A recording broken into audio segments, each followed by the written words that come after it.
Good afternoon po sa inyo dyan mga ka-chan. So ngayon pupunta po tayo sa Quiapo, Maynila. So ilan po ang pupuntahan natin?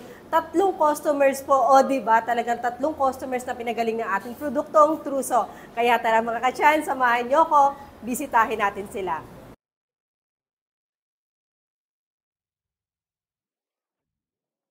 Ayan mga ka-chan, malapit na po tayo sa ating destination. Isa po, 3 po sa mga pinagaling po ng ating Truso. So antabayanan niyo po ako at lagi niyo pong susubaybayan yung ating mga journey, ha?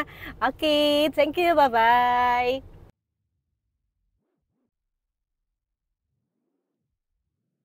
So ayan mga ka-chan, nandito na nga po talaga tayo sa talagang Quiapo. Napakasarap po talagang mamili dahil napakadami po talagang mga nakikita natin na mas murang-mura. So nandito na po tayo sa location ni Ma'am Eva, isa po sa mga pinagaling po ng ating Truso. Tara, samahan niyo ako guys! Ayan, good afternoon po ma'am. Once again ma'am, my name is Janet from Distributor of Truso. So Ma'am Eva, matanong ko lang po kayo ma'am ng mga konting details. So ano po kayo dito? Nagtitinda, vendors din po kayo dito sa Quiapo. Ayan po. So ngayon ma'am, bago niyo po nakilala yung ating Truso, ano-ano po ba yung mga nararamdaman niyo before? Yung matagal na kasi to eh. Mm. Kung ano na iniinom kong gamot, hindi rin na yan ang ano ko yung truso. Yung sinubukan ko. Medyo minawa naman ako. Unang take ko nga, 16 pieces. 20 pieces, 1.6 bili ko eh. Tapos nagano sila naging 2.5, 60 pieces. Ano po yung naramdaman nyo noon nung hindi pa po kayo nakapag-take ng Truso?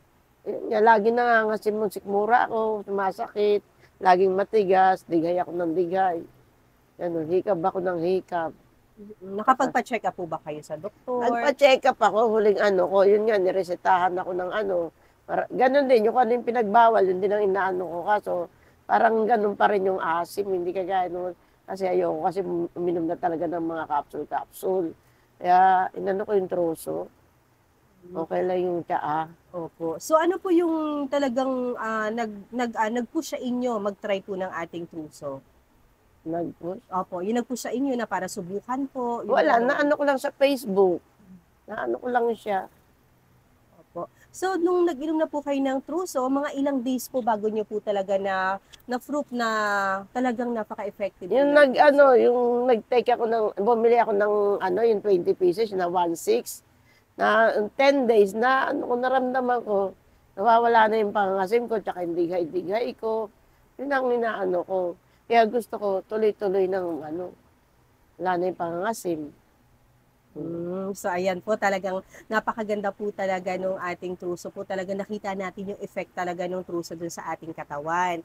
So ngayon po Ma'am Eva, so meron po ba kayong masasabi sa ating mga viewers or sa ating mga kamag-anak na kung paano po tayo pinagaling ng ating Truso?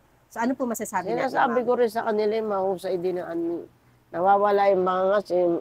Gusto ko na nga yung dire-dire itong mawala din. Pag sinisumpong ako kasi ng talagang maano yung katawan ko, nanghihina ako sa yung pag-umasim. So ayun po ma'am, ano po masasabi natin sa mga viewers natin ma'am? Okay lang, Dapat po ba natin siyang mairekomenda sa ating mga viewers, sa mga nanonood po sa atin? So ano po maipapayo at mairekomenda natin ma'am? Ayun, ang gawin nila, yung truso ang inumin nila dahil mas mahusay. Yan. So ayan po, maraming salamat sa iyo Ma'am Eva. Talaga namang nakita natin kung paano po pinagaling at binago po ng ating Truso si Ma'am Eva na siya po ay vendors po dito sa ating Quiapo, dito sa Manila. Ayan, maraming salamat po sa inyo Ma'am Eva. Thank you so much po. Tuloy-tuloy niyo lang po yung pagtitake ng ating Truso. Ano po. So thank you so much Ma'am. Ito yung truso, magaling sa nawawala ang paninigas ng sikmura mo, pangangasim, mahusay siya.